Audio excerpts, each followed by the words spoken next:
Bonsoir à tous, bienvenue dans ce journal. Voici les titres de l'actualité. Les vents ont soufflé tout au long de la journée un peu partout dans le pays. Nous verrons comment la situation va évoluer ce soir et cette nuit avec Frédéric de Boursu dans le Brabant wallon et avec Alain Dremière devant une caserne de pompiers à Couem, près de Mons. Les pales de vent se sont abattus sur la Belgique et cela va continuer ce soir plus ou moins jusqu'à 21h avec des pointes qui pourront atteindre les 90 km/h.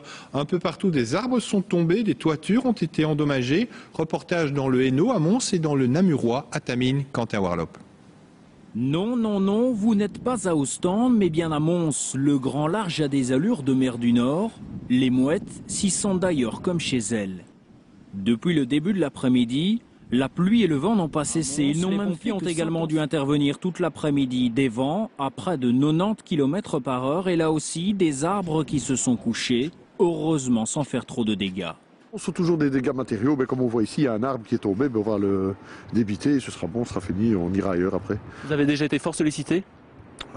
7, 8, 9 interventions pour notre équipe, et on a 3-4 équipes en route pour l'instant. Des interventions qui à l'heure actuelle se poursuivent dans tout le Hainaut et des tronçonneuses qui fonctionneront toute une partie de la nuit. Du Hainaut à Couem, près de Mons, Alain Dremière, vous trouvez dans une caserne de pompiers. Alain, vous êtes donc dans le Hainaut, une des régions les plus touchées. Où en est-on à présent ?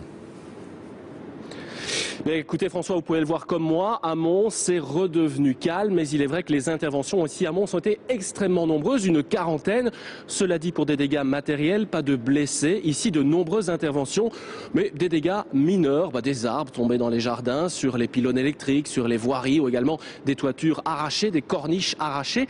Les pompiers de Mons ont sollicité l'aide de la protection civile, aide qu'ils ont eue pour le bâchage d'un certain nombre de toits qui continueront d'ailleurs demain. La ville de Charleroi également a été touchés, mais là aussi des dégâts mineurs, mais une trentaine d'interventions, ainsi que les villes de Tournai, Moucron, mais également la ville de Hatt. Voilà pour le tour dans le Hainaut, François. C'est la fin de ce journal. Tout de suite, l'excellente émission The Voice. Excellente soirée à toutes et à tous et à demain.